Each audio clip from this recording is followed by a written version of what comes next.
Good morning, school. I'm sure you recognise this character in front of you. He is the Monopoly Man, or to give him his name is Milburn Pennybags, or Rich Uncle Pennybags, and he's the mascot of the board game Monopoly.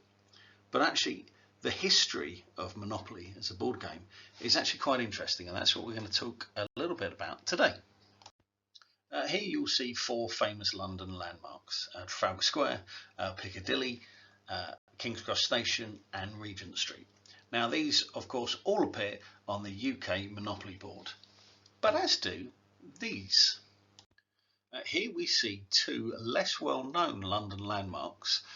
On the left the Angel Islington, and on the right Vine Street, that appear on the Monopoly board. So the question I suppose we'll ask is, how comes these pretty nondescript places ended up on the Monopoly board, whereas more famous landmarks didn't? Now, the forerunner of Monopoly as we know it was actually invented in 1903 by an American woman called Lizzie Magie. She patented it in 1903, and the game was supposed to actually be a teaching tool. It was designed to show the evils of capitalism and the dangers of putting land and wealth in the hands of the few rather than the many. The game became very popular, played among the middle classes of America at the turn of the century. However, over time a second set of rules was created. This time, rather than sharing wealth equally, the purpose of the game actually became to become as rich as you can and crush your opponents. Even though this went against the spirit of the game and how it was designed, it became very, very popular. 30 years after it was originally patented, an American businessman called Charles Darrow played the game at a dinner party and saw its potential. Darrow at this point was unemployed, so he redesigned the game. He added in some artwork and then went to sell it. And the game became a worldwide hit, making Darrow millions. Now, the original Monopoly board was actually based upon Atlantic City in New Jersey, a popular American tourist destination at the time. But Parker Brothers, who owned the rights to the game, realised that actually you could change locations, and therefore they contacted Waddington's, a British printing company based in Leeds, to ask if they might be interested in launching the game in the UK. Even though we are more used to the UK Monopoly board, you might have noticed, for example, that in the go to jail symbol is an American policeman who's blowing his whistle, and Community Chest was a Depression era charity. So even now, the American roots of Monopoly are alive and well in the game that you all know. So in 1935, Victor Watson, managing director of Waddington's board games, took the train from Leeds down to London, and he and his secretary spent the day travelling around the capital trying to choose venues for the UK Monopoly game. Now the locations are pretty diverse, and at first glimpse you may seem there's no rhyme or reason behind them and why they've been put together, but we will just take a little look at how some of the groups have been put together.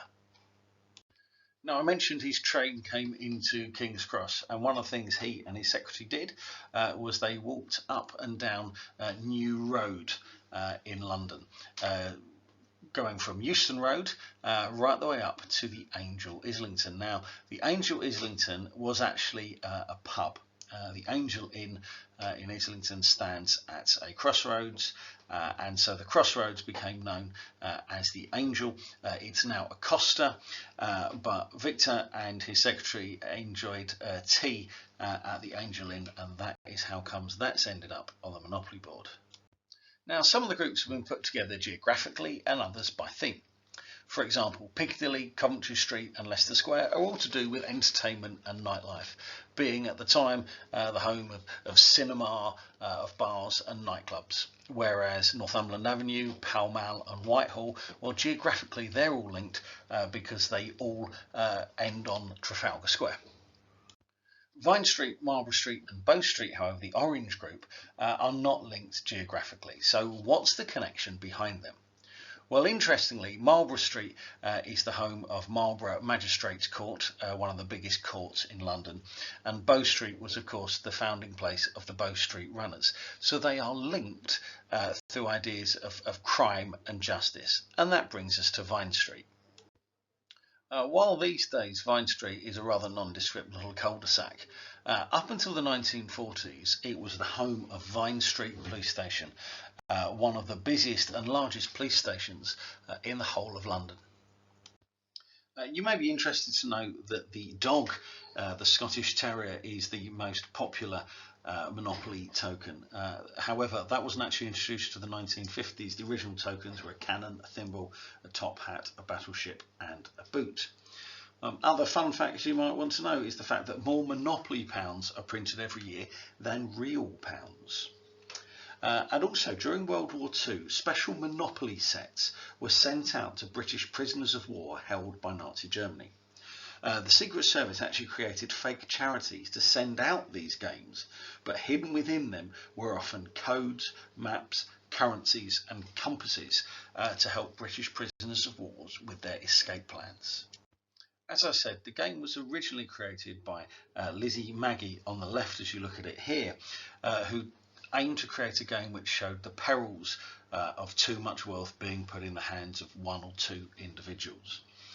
She patented the game and received $500 for her idea. It will not surprise you that the irony is that Charles Darrow, who then redesigned and published the game, made millions.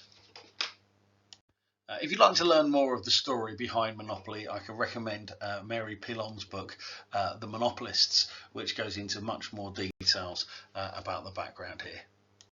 Alternatively, of course, you may also fancy getting the Blackpool and Fylde Coast edition of Monopoly. Okay, school, thanks ever so much.